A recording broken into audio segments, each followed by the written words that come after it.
2023 में कुछ लोग हो सकता है देखते ही मर जाएं, कुछ कूद जाएं छत पे से, कुछ समुद्र में कूद जाएंगे कुछ लोग। वो बात छुपी हुई है, उसे अभी नहीं बताऊंगा। जिस दिन रिबन कटेगा ना, कुछ लोग सुसाइड कर लेंगे, सामूहिक कर लेंगे। इसलिए मैंने कहा कि राजा का काम सिर्फ देश चलाना नहीं होता। छत्रपति शिवाजी मराठा थे, लेकिन छत्रपति शिवाजी महाराष्ट्र से निकल के गए। एक राजा के रूप में जो बनारस आपके आदमी का चुनाव क्षेत्र है, उसी बाबा विश्वनाथ की धरती पे सारे घाटों को छत्रपति शिवाजी ने बनाया, एक राजा के रूप में बनाया। उसी मराठाओं की धरती से एक महिला की शादी बचपन में हुई, जीवन बड़ा कष्ट में गुजरा उस बेचारी का, लेकिन वो डिगी नहीं। शादी कम उम्र में हुई, उसकी पति की भी डेथ हो गई, इंदौर की रानी बनी। उसको अपनी मुंह दिखाई में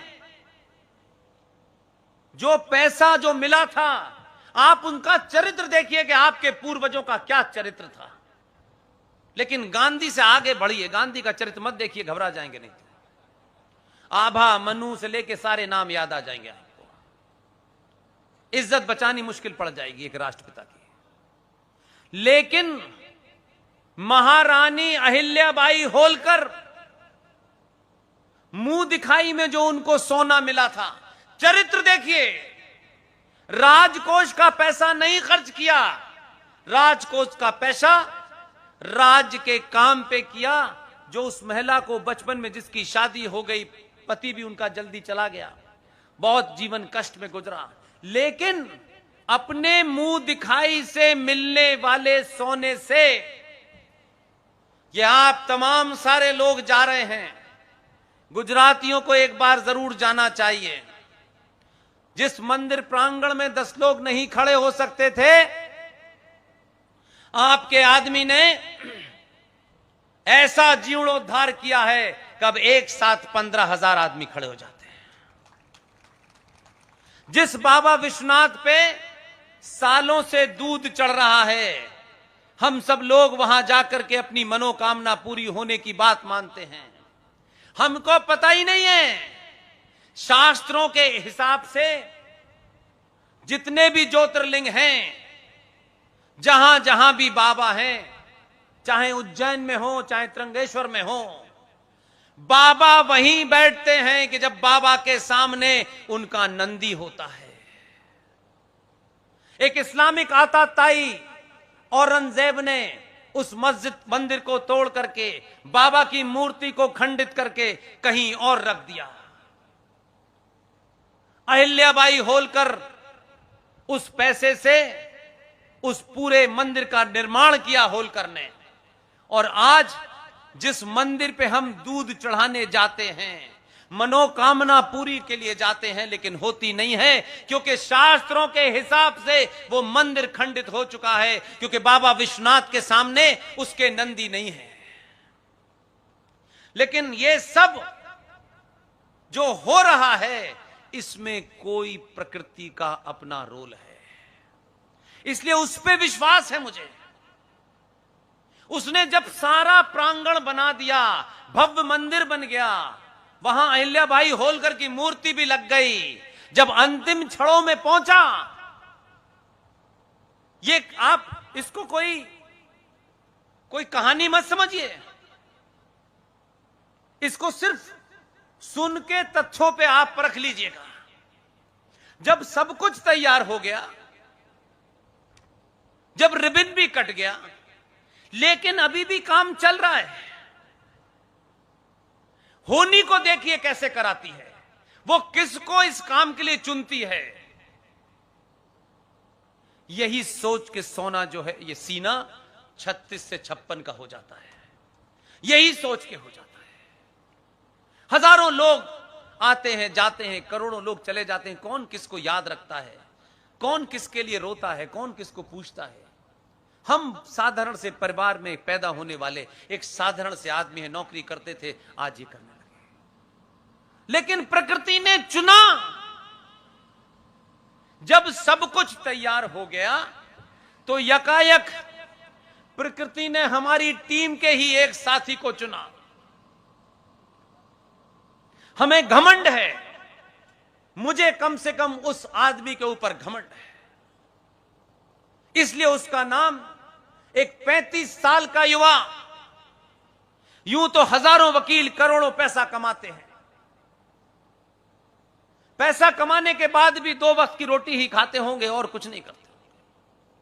यह ऐशो आराम वो भी कर सकता था, उसका पिता भी कर सकता था, लेकिन संस्कार इतने मजबूत थे उस 35 साल के युवा वकील के, और उसने अपने पिता की देखरेख में एक दिन बनारस की 5 महिलाओं ने, यहां भी देखिए महिला की शक्ति थी, साधारण से परिवार की महिलाओं ने सिर्फ इतना ही कहा कि ये जो श्रृंगार गौरी है, जो दीवार मस्जिद की है, उसके ऊपर श्रृंगार गौरी की पूजा होती है।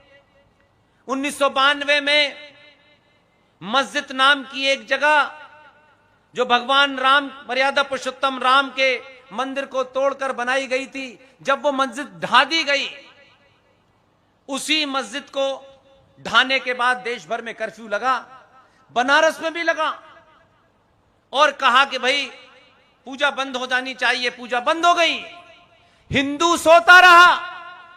92 गुजर गया, 2022 आ गई, पूजा बंद हो गई तो बंद हो गई, क्योंकि पूजा में भी हमारा स्वार्थ होता है। लेकिन कुछ लोगों को पता चला कि भाई ये पूजा बंद कैसे हो गई। हमारी टीम के युवा वकील ने सुप्रीम कोर्ट में, सॉरी इलाहाबाद हाई कोर्ट में एक अर्जी डाली और कहा कि ये जो पूजा का अधिकार था ये बंद हो गया था, इसे वापस मिलना चाहिए। कोर्ट ने प्रदेश सरकार से पूछा कि भाई ये आपने जो यहां पूजा चल रही थी 92 में किसी कारण से रोक दी गई थी, इसको खोला जाए, इस पे अपना जवाब दिया जाए। उसको जो गेरुए वस्त्र पहने घूम रहा था, उसकी जब नजरों में वो कागज आया, उसने फाड़ के कागज फेंक दिया।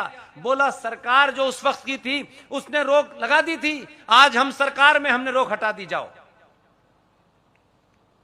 पूजा होने लगी, लेकिन भगवान को, उस सृष्टि को कुछ और कराना था, श्रृंगार गौरी बहाना था। उसी वकील के माध्यम से सवाल उठा कि भाई ये जिस दीवार पे श्रृंगार गौरी है, इसके अंदर, जिसे हम ज्ञान व्यापी मस्जिद कह रहे हैं, हम अंदर देखना चाहते हैं। उसने अर्जी दी सेशन कोर्ट में। सेशन कोर्ट ने कहा कि आप अंदर जाके देख सकते हैं।